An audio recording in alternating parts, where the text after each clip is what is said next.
It has been less than 1 week since former Police Commissioner Edward Caban resigned following a raid on his home.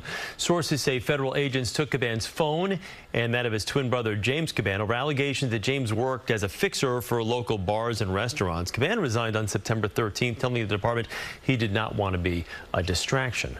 The former commissioner is not the only member of the Adams administration to come under scrutiny in recent weeks. Federal agents also raiding the homes of New York City Schools Commissioner Banks, his brother Philip Banks, and First Deputy Mayor Sheena Wright, among others. Joining us now is CBS News law enforcement contributor and our good friend, Deputy Commissioner with the NYPD, Richard Esposito. Richard, good to see you. So we still don't know the exact details of the investigation, but we're getting more and more information as it kind of trickles down. What do you make of what happened with Caban? And was it the right reason, or was it right, I should say, for him to step aside? I think it was very important for Commissioner Caban to step aside. He's been accused of no wrongdoing, and he may not have done anything, but they may just be looking at the phone to see about communications with his brother and others. But for the leadership of the police department to be effective, you can't have a cloud around the police commissioner. There needs to be a clear chain of command and nothing raising questions about his abilities to lead. Mayor Adams' top lawyer also resigning over the weekend with a terse Saturday night, press release that was sent out. What does that signal to you? I mean, he was obviously he was effusive in her praise, and she didn't have any really direct comments, but just more of a, enough with me, I'm out of here. It was a late night, one sentence goodbye. Doesn't speak well of the state of the administration right now. The mayor seems to be soldiering on, but you've already seen new candidates announcing that they're going to run, rumors that Andrew Cuomo may step into the race. So the mayor is facing a lot of political pressure, and he still has a cloud hanging over the administration. All the other people you mentioned are subjects, if not targets, of an investigation. So it's really raising questions about how the mayor's governing right now. So when you hear all this, Richard, I mean, in your professional opinion, obviously, I know a lot of us play along the whole where there's smoke, there's fire.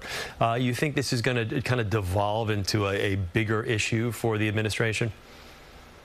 Okay, that's a tough one. In my professional opinion, when there's smoke, there's smoke. And in some of these cases, that might be all there turns out to be. Campaign finance charges are tricky. That's one investigation. The nightclub investigation, very likely there's fire. That seems to be a very narrow and clear investigation.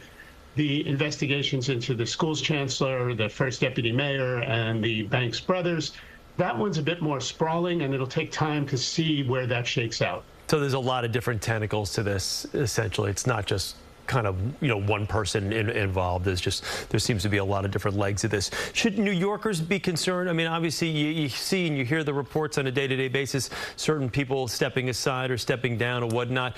Should people be concerned about the integrity of their police department?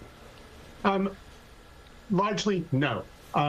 The city has brought in an interim police commissioner, a person with a long and deep track record coming out of the FBI and New York State Homeland Security, someone who knows the department and knows the current and former executives. So he is going to stabilize the department and act as a rudder.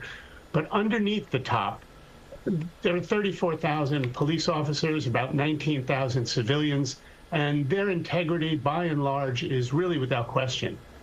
Mayor Adams touted a few of Caban's achievements as commissioner on his way out, dropping crime in 13 of the last 14 months. There was a lot of good things that he did. Is this and again, we can talk about new Commissioner Donlan in a second, but does this hurt the police department with Caban leaving?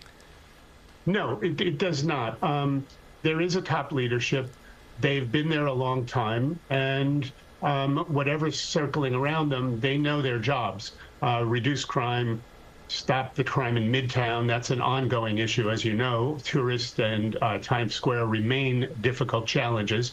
But they're fully aware of that. Crime control is on top of it. The detectives are on top of it.